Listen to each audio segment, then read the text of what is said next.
નમસ્કાર વિદ્યાર્થી મિત્રો, હું ઉપેશ મોદી ઓમ એજ્યુકેશન ઊંઝામાં આપ સૌનું સ્વાગત કરું છું. વિદ્યાર્થી મિત્રો, આ વિડીયોમાં આપણે જોઈએ ધોરણ 10 સ્વ અધ્યયન પોથીનું સામાજિક વિજ્ઞાનનું પ્રકરણ નંબર 6 ભારતના સાંસ્કૃતિક વારસાના સ્થળો એનું સોલ્યુશન. તો જોડકાની અંદર જોઈએ ઇલોરાની ગુફાઓ, તો 34 ગુફાઓ છે, એટલે કે વિકલ્પ સી. નંબર 2 એલિફન્ટાની ગુફાઓ, એની અંદર 7 ગુફાઓ છે, એટલે કે વિકલ્પ ઈ. ત્યાર પછી અજંતાની ગુફાઓ, તો એમાં છે 29 ગુફાઓ, એટલે કે વિકલ્પ ડી. નંબર 4 ખજુરાહોમાં હયાત મંદિરોની સંખ્યા 25 મંદિરો હયાત છે, એટલે કે વિકલ્પ એ. 5 મહાબલીપુરમમાં હયાત મંદિરો, 5 મંદિરો હયાત છે, એટલે કે વિકલ્પ બી. ત્યાર પછી નંબર 2 જોડકા જોડો શક્તિપીઠો, તો શક્તિપીઠો 51, એટલે કે વિકલ્પ ડી. જ્યોતિર્લિંગો, તો જ્યોતિર્લિંગો 12, એટલે કે વિકલ્પ સી. નંબર 3 તાજમહેલના નિર્માણ માટેના વર્ષ, તો 22 વર્ષનો સમય લાગ્યો, એટલે કે વિકલ્પ છે એ. ત્યાર પછી નંબર 4 સૌથી ઊંચો સ્તંભ, તો કુતુબ મિનાર, એટલે કે વિકલ્પ બી. સૌથી ઊંચો દરવાજો, તો બુલંદ દરવાજો, એટલે કે વિકલ્પ એફ. ત્યાર પછી ત્રીજા નંબરે પણ જોડકા છે, એમાં પહેલા છે હમ્પી, તો કૃષ્ણદેવરાય, એટલે કે વિકલ્પ ઈ.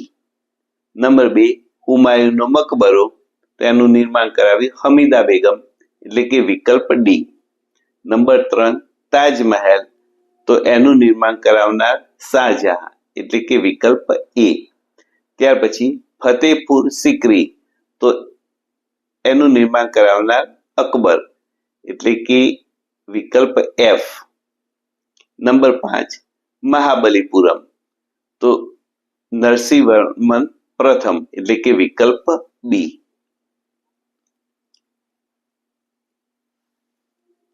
સાચું કે ખોટું? એમાં નંબર 1 કોણાર્કના સૂર્ય મંદિરને 24 વિશાળ પૈડા છે, ખોટું, 12 પૈડા છે. નંબર 2 ગોવા અંગ્રેજોની રાજધાની હતું, તો આ વિધાન પણ ખોટું છે.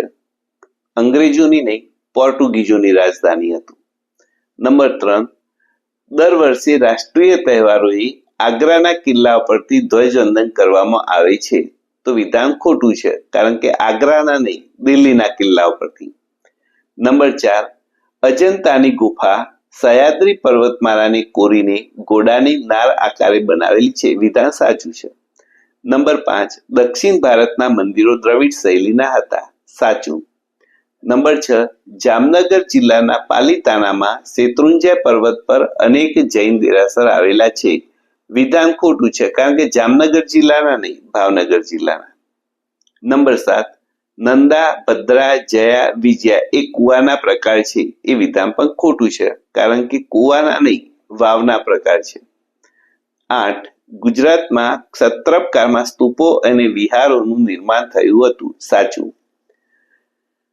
9 ધોળાવીરા કચ્છમાં ભચાઉના ખદીર બેટમાં આવેલ છે, સાચું.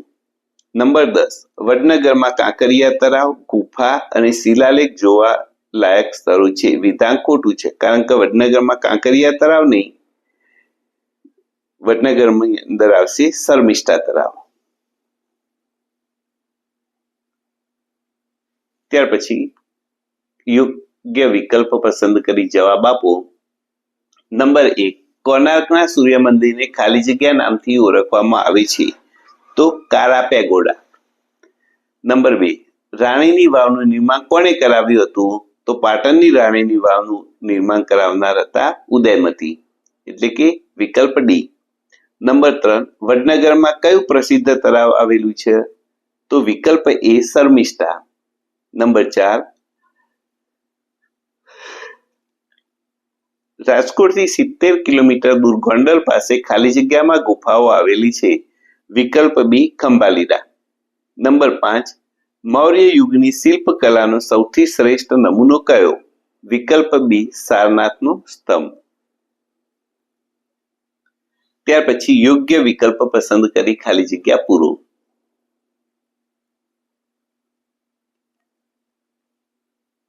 તાજમહેલ ખાલી જગ્યા નદી કિનારે આવેલું છે. યમુના. નંબર 2, પાટણમાં ઈસવીસન 1240માં ખાલી જગ્યા સહસ્ત્રલિંગ તળાવ બનાવ્યું હતું. ઉદયમતીએ. નંબર 3, અકબરે સુફી સંત સલીમ ચિશ્તીની યાદમાં ખાલી જગ્યા શહેર વસાવ્યું હતું. ફતેપુર સિકરી. નંબર 4, દરેક વર્ષે રાષ્ટ્રીય તહેવારોના પ્રસંગે ખાલી જગ્યા કિલ્લા પરથી ધ્વજવંદન કરવામાં આવે છે. લાલ કિલ્લા પરથી. ત્યાર પછી નંબર 5, મહેમૂદ બેગડાએ થોડા સમય માટે ખાલી જગ્યાને તેની રાજધાની બનાવી હતી. જવાબ આવશે ચાંપાનેર. નંબર 6, જૂનાગઢમાં ખાલી જગ્યા વાવ આવેલી છે. તો જૂનાગઢમાં અડીકડીની વાવ. નંબર 7,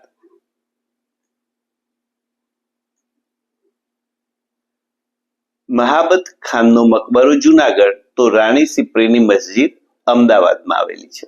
નંબર 8, લોથલમાં ભરતીના સમયે વાહન લોગરવા માટેનું એક મોટો ખાલી જગ્યા મળી આવ્યો છે. જવાબ આવશે ધક્કો. ત્યાર પછી એની અંદર 1-2 વાક્યમાં જવાબ આપો. અજંતાની ગુફાઓના કયા 2 પ્રકાર પાડી શકાય? તો ચૈત્ય અને વિહાર. નંબર 2, ઇલોરાની કયા નંબરની ગુફા કૈલાસ મંદિર તરીકે ઓળખાય? ગુફા નંબર 16. 3, બૌદ્ધ ધર્મના સાધુઓનું પ્રાર્થના અને ઉપાસના માટેનું સ્થળ કોને કહે છે? તો બૌદ્ધ ધર્મના સાધુઓનું પ્રાર્થના માટેનું સ્થળ વિહાર. નંબર 4, જ્યાં બૌદ્ધ ભિક્ષુઓ નિવાસ અને અધ્યયન કરે છે તેને શું કહે છે? વિહાર. નંબર 5, ચોપાનેર ક્યાં આવેલ છે? તો ચોપાનેર ગુજરાત રાજ્યના પંચમહાલ જિલ્લાના હાલોલ તાલુકામાં આવેલું છે. નંબર 6, તારા માતાનું મંદિર ક્યાં આવેલું છે? ખેરાલુ તાલુકામાં ટીંબા ગામ પાસે તારંગામાં. નંબર 7, ભારતના 4 ધામોના નામ લખો. રામેશ્વરમ, દ્વારકા, જગન્નાથપુરી અને બદ્રીનાથ. નંબર 8, રથ મંદિરોના નામ કોના નામ પરથી પાડવામાં આવેલા છે? તો પાંડવોના નામ ઉપરથી. વિભાગ બી, પ્રશ્ન નંબર 1, નીચે આપેલા શબ્દોનો ઉપયોગ કરી અજંતાની ગુફાઓનો પરિચય આપો. તો આપણને શબ્દો આપેલા છે જ્હોન સ્મિથ, સહ્યાદ્રી, ભીંતચિત્રો 29. તો આપણે જવાબ લખી શકીએ. મહારાષ્ટ્રના ઔરંગાબાદ જિલ્લાના સહ્યાદ્રી પર્વતમાળાને કોરીને ઘોડાની નાર આકારે 29 ગુફાઓ આવેલી છે. અંગ્રેજ કેપ્ટન જ્હોન સ્મિથે આ ગુફાઓને પુનઃ સંશોધિત કરી હતી. નંબર 2, એલિફન્ટાની ગુફાઓ વિશે ટૂંકમાં માહિતી લખો. મુંબઈથી 12 કિલોમીટર દૂર આ ગુફાઓ આવેલી છે, જેની કુલ સંખ્યા 7 છે. અહીં આવેલા હાથીના શિલ્પને કારણે એલિફન્ટા નામ આપ્યું છે. અહીં ત્રિમૂર્તિ સહિત અનેક શિલ્પ કૃતિઓ આવેલી છે. નંબર 3, મને ઓળખ આપો. નંબર 1, હુમાયુનો મકબરો. નંબર 2, પટ્ટદકલ. નંબર 1, હુમાયુનો મકબરો દિલ્હીમાં આવેલ મુઘલકાલીન સ્થાપત્યનો શ્રેષ્ઠ નમૂનો, જેનું નિર્માણ હમીદા બેગમે ઈરાની શૈલીમાં કરાવ્યું. પટ્ટદકલ કર્ણાટકમાં બદામીથી 16 કિલોમીટર દૂર આવેલું છે. ચાલુક્ય વંશની રાજધાનીનું નગર, જેમાં દ્રવિડ અને નાગર શૈલીનો ઉપયોગ થયો છે. નીચેના ચિત્રોને ઓળખીને જવાબ લખો. નંબર 1, આ કયું સ્થાપત્ય છે? જાબી મસ્જિદ, ચાંપાનેર. નંબર 2, આ સ્થાપત્ય ક્યાં આવેલું છે? બેસિલિકા ઓફ બોમ જીસસ, દેવર, ગોવા. આ સ્થાપત્યનું નામ શું છે? બેસાલિકા ઓફ બોમ જીસસ. આ સ્થાપત્ય ક્યાં આવેલું છે? તો ગોવાની અંદર. ત્યાર પછી પ્રશ્ન નંબર 1, દિલ્હી સ્થિત ઊંચો મિનારો, જેનું બાંધકામ ઇલ્તુત્મિશ દ્વારા પૂર્ણ કરાયેલું હતું, તેવા સ્થાપત્ય વિશે ટૂંકી નોંધ લખો. તો ઇલ્તુત્મિશે પૂર્ણ કરાવેલું સ્થાપત્ય હતું કુતુબ મિનાર, એટલે આપણે કુતુબ મિનાર વિશે નોંધ લખીશું. તો કુતુબ મિનારનું નિર્માણ દિલ્હીમાં 12મી સદીમાં ગુલામ વંશના સ્થાપક કુતુબુદ્દીન ઐબકે શરૂ કર્યું, જે તેના અવસાન બાદ ઇલ્તુત્મિશે પૂર્ણ કરાવ્યું હતું. કુતુબ મિનાર 72.5 મીટર ઊંચો છે. ભૂતળનો ઘેરાવ 13.75 મીટર છે, જે ઊંચાઈ પર જતા 2.75 મીટર થાય છે. તે લાલ પથ્થર અને આરસથી બનાવેલ છે, જેના પર કુરાનની આયાતો કંડારેલી છે. ભારતમાં સૌથી ઊંચો સ્તંભ મિનાર છે. નંબર 2, સ્વર્ગના બગીચામાં પવિત્ર દિલોનું સ્વાગત છે. આ વિધાન ભારતના કયા સ્થાપત્ય પર અંકિત થયેલું છે તેની વિશેષતાઓ જણાવો, અથવા તાજમહાલ વિશ્વની 7મી અજાયબી છે. સાથી તો તાજમહાલ વિશે આપણે લખી શકીએ, ઉત્તર પ્રદેશમાં આગ્રામાં યમુના નદી કિનારે તાજમહાલ આવેલું છે. શાહજહાએ 1631 થી 1653 દરમિયાન તેનું નિર્માણ કરાવ્યું.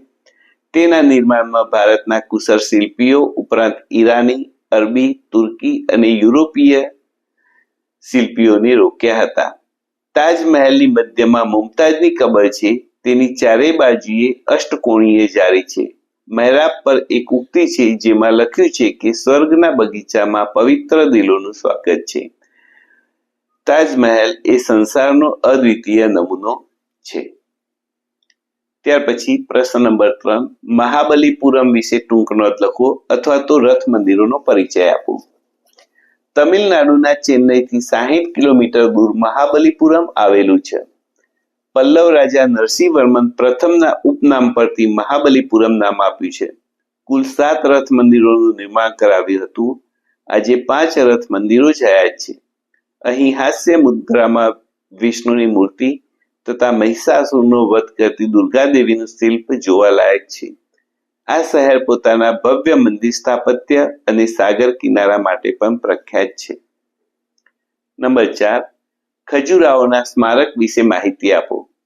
મધ્યપ્રદેશના છત્તરપુર જિલ્લામાં ખજુરાહો ખાતે મંદિરો આવેલા છે, જે ચંદેલ રાજાઓનું રાજધાનીનું સ્થળ હતું.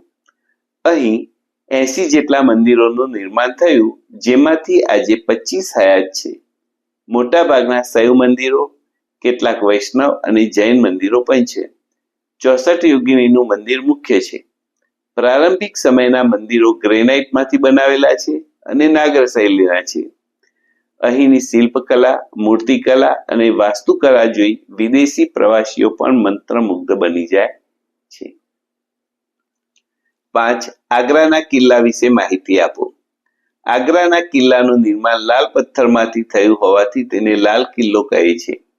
1565માં નિર્માણ પામેલ આ કિલ્લામાં હિન્દુ અને ઈરાની શૈલીની છાપ જોવા મળે છે. 70 ફૂટ ઊંચી દિવાલ ધરાવતા આ કિલ્લાનો ઘેરાવ 1.5 માઇલનો છે. દિવાલમાં ક્યાંય તિરાડ દેખાતી નથી. આ કિલ્લામાં જહાંગીર મહેલનું બાંધકામ કરાવ્યું છે, જેમાં ગુજરાતી અને બંગાળી શૈલીના સ્થાપત્યોની અસર દેખાય છે. શાહજહાએ અંતિમ દિવસો અહીં વિતાવ્યા હતા. 6, અમદાવાદમાં આવેલ સાંસ્કૃતિક વારસાના સ્થળોની યાદી બનાવો. તો અમદાવાદમાં ભદ્રનો કિલ્લો, જામા મસ્જિદ, રાણી સિપ્રીની મસ્જિદ, સરખેજનો રોજો, કાંકરિયા તળાવ, ઝુલતા મિનારા, સીદી સૈયદની ચારી, હરસિંગના દેરા, રાણી રૂકમતીની મસ્જિદ વગેરે જોવાલાયક સ્થાપત્યો છે. રાજપુર ગોમતીપુરમાં આવેલ ઝુલતા મિનારા તેના કંપનના વણ ઉકલ્યા રહસ્ય માટે જાણીતા છે. બારીક અને સુંદર વાનસ્પતિક અને ભૌમિતિક રચના ધરાવતી સીદી સૈયદની ચારી પ્રખ્યાત છે. નંબર 7, ઇલોરાની ગુફાઓ વિશે જણાવો. મહારાષ્ટ્રના ઔરંગાબાદ પાસે ઇલોરાની 34 ગુફાઓ છે, જેમાં 1 થી 12 બૌદ્ધ, 13 થી 29 હિન્દુ અને 30 થી 34 જૈન ધર્મને લગતી છે. 16 નંબરની ગુફામાં એક જ પથ્થરમાંથી કોતરીને બનાવેલું કૈલાસ મંદિર છે. દરવાજા, ઝરૂખા અને સુંદર સ્તંભોવાળું આ મંદિર અવર્ણનીય છે. આ ગુફાઓ ઈસવીસન 600 થી 1500ના કાળની છે, જે પ્રાચીન ભારતીય સભ્યતાનું જીવંત પ્રદર્શન કરે છે, જે રાષ્ટ્રકૂટ રાજાઓની ભેટ છે. પ્રશ્ન નંબર 8, ભારત પ્રાચીન સમયથી તીર્થભૂમિ રહ્યું છે, સમજાવો. અથવા ભારતમાં તીર્થ સ્થાનોની સમજ આપો. ભારતીયો વિવિધ તીર્થ સ્થાનોની યાત્રાએ જાય છે. ભારતમાં 4 ધામ યાત્રા અને 12 જ્યોતિર્લિંગોની યાત્રા પ્રચલિત છે. 4 ધામમાં બદ્રીનાથ, રામેશ્વરમ, દ્વારકા અને જગન્નાથપુરીનો સમાવેશ થાય છે. આ ઉપરાંત 51 શક્તિપીઠોની અને અમરનાથની યાત્રા પણ મહત્વની છે. ગિરનાર, શેત્રુંજય અને નર્મદાની પરિક્રમાનું પણ અનેરું મહત્વ છે. આમ ભારત પ્રાચીન સમયથી જ તીર્થભૂમિ રહેલું છે. નંબર 9, ફતેહપુર સિકરી વિશે માહિતી આપો. આગ્રાથી 26 માઇલ દૂર ફતેહપુર સિકરી આવેલું છે. અકબરે સૂફી સંત સલીમ ચિશ્તીની યાદમાં આ શહેર વસાવ્યું હતું અને પોતાની રાજધાની બનાવી હતી. અહીંની ઇમારતોમાં બિરબલનો મહેલ, બીબી મરિયમને સુનહલા મહેલ, તુર્કી સુલતાનનો મહેલ, જામે મસ્જિદ અને તેનો બુલંદ દરવાજો શ્રેષ્ઠ છે. અહીં જોધાબાઈનો મહેલ, પંચમહેલ, શેખ સલીમ ચિશ્તીનો મકબરો, દીવાન-એ-આમ, દીવાન-એ-ખાસ, જ્યોતિષ મહેલ વગેરે નોંધપાત્ર છે. વિભાગ ડી, સવિસ્તર જવાબ આપો. બૃહદેશ્વર મંદિરની માહિતી આપો.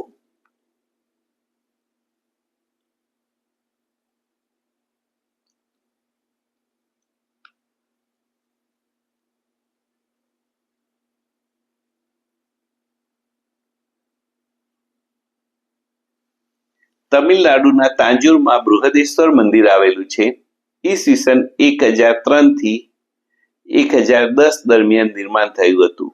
આ મંદિર શિવનું હોવાથી તેને બૃહદેશ્વર મંદિર કહે છે. આ મંદિર ચોલ વંશના રાજા રાજરાજ પ્રથમે બંધાવ્યું હોવાથી તેને રાજરાજેશ્વર મંદિર પણ કહે છે. આ મંદિર 500 ફૂટ લંબાઈ અને 250 ફૂટ પહોળાઈ ધરાવતા કોટવાળા વિસ્તારમાં બનાવેલું છે. આ મંદિરનું શિખર જમીનથી લગભગ 2000 ફૂટ જેટલું ઊંચું છે અને તે સમયે બૃહદેશ્વર મંદિર ઊંચા શિખરવાળા મંદિરમાં સ્થાન પામતું. ભવ્ય શિખર, વિશાળ કદમાં રહેલી સંવાદિતા અને કલાત્મક સુશોભનને કારણે આ મંદિર ભારતીય સ્થાપત્ય કલાનો બેનમૂન વારસો ધરાવે છે. તેવી જ રીતે દ્રવિડ શૈલીમાં નિર્માણ પામેલ આ જ મંદિર દક્ષિણ ભારતમાં ભવ્ય મંદિરોમાં સ્થાન ધરાવે છે. નંબર 2, લાલ કિલ્લાનો વિસ્તારથી પરિચય આપો.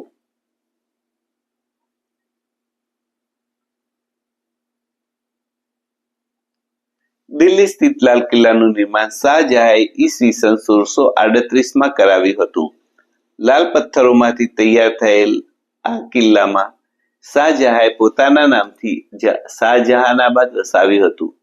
આ કિલ્લાની અંદર દીવાન-એ-આમ, દીવાન-એ-ખાસ, રંગમહેલ જેવી મનોહર ઇમારતો બંધાવી હતી. દીવાન-એ-ખાસ અન્ય ઇમારતોની તુલનામાં વધુ અલંકૃત છે. તેની સજાવટમાં સોનું, ચાંદી, કિંમતી પથ્થરોનો અદ્ભુત સમન્વય થયેલ છે. લાલ કિલ્લાની અન્ય ઇમારતોમાં રંગમહેલ, મુમતાજનો શીશ મહેલ, લાહોરી દરવાજા, મીના બજાર અને મુગલ ગાર્ડન વગેરે આકર્ષણોનો સમાવેશ થાય છે.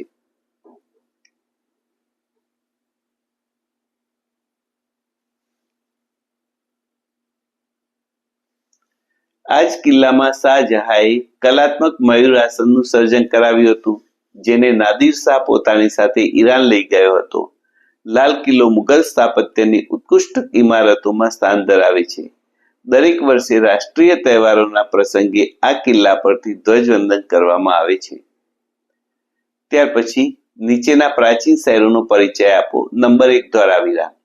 ધોળાવીરા સિંધુ સભ્યતાનું નગર હતું, જે કચ્છના ભચાઉ તાલુકાના ખદીર બેટમાં આવેલ છે. આદર્શ નગર રચના અને હડપ્પીય વેપાર વાણિજ્યના કેન્દ્ર માટે જાણીતું છે. ઘરેણા તેમજ મનકા બનાવવાના કેન્દ્રો પણ જોવા મળ્યા હતા. નંબર 2, લોથલ.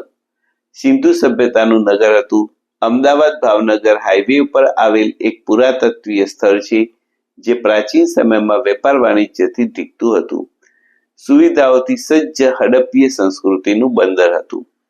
નંબર 3, પાટણ. પાટણમાં સહસ્ત્રલિંગ તળાવ, રાણીની વાવ જોવાલાયક છે. રાણી ઉદયમતીએ રાણીની વાવનું નિર્માણ કરાવ્યું. ઈસવીસન 2014માં યુનેસ્કો દ્વારા વૈશ્વિક વારસાના સ્થળોમાં પાટણની રાણી કી વાવનો સમાવેશ કર્યો છે. 4. જુનાગઢ. જુનાગઢમાં અશોકનો શિલાલેખ, ખાપરા કોડિયાની ગુફાઓ, ઉપરકોટ, જૈન મંદિરો, દામોદર કુંડ, અડીકડીની વાવ, નવગણ કૂવો, મહાબત ખાનનો મકબરો વગેરે જોવાલાયક છે. મહાશિવરાત્રિએ ગિરનાર તળેટીમાં ભવનાથનો મેળો ભરાય છે. જોવાલાયક સ્થળો લખો. સિદ્ધપુર, તો સિદ્ધપુરની અંદર રુદ્રમહાલય. વડનગર, કીર્તિતોરણ, કિલ્લો, શર્મિષ્ઠા તળાવ, હાટકેશ્વર મહાદેવનું મંદિર. નંબર 3 પાલિતાના, જૈન દેરાસર. નંબર 4 ટીમ્બા, તારંગા તીર્થ, તારા માતાનું મંદિર. નંબર 5 શામળાજી, તો શામળાજી મંદિર. જુનાગઢ, જુનાગઢની અંદર ઉપરકોટ, બૌદ્ધ ગુફાઓ, અડીકડીની વાવ. પાટણ, રાણીની વાવ, સહસ્ત્રલિંગ તળાવ. અમદાવાદ, ભદ્રનો કિલ્લો, હઠીસિંહના ડેરા, સીદી સૈયદની જાળી, કાંકરિયા તળાવ, ઝૂલતા મિનારા, સરખેજનો રોજો. તો વિદ્યાર્થી મિત્રો, અહીં આ પ્રકરણ પૂર્ણ થાય છે. ફરી મળીશું એક નવા વિડીયોની અંદર નવા વિષય સાથે. વિદ્યાર્થી મિત્રો, ચેનલને સબસ્ક્રાઇબ કરજો, વિડીયોને લાઈક કરજો, આપણા મિત્રોને લિંક શેર કરજો. જય હિન્દ, જય ભારત.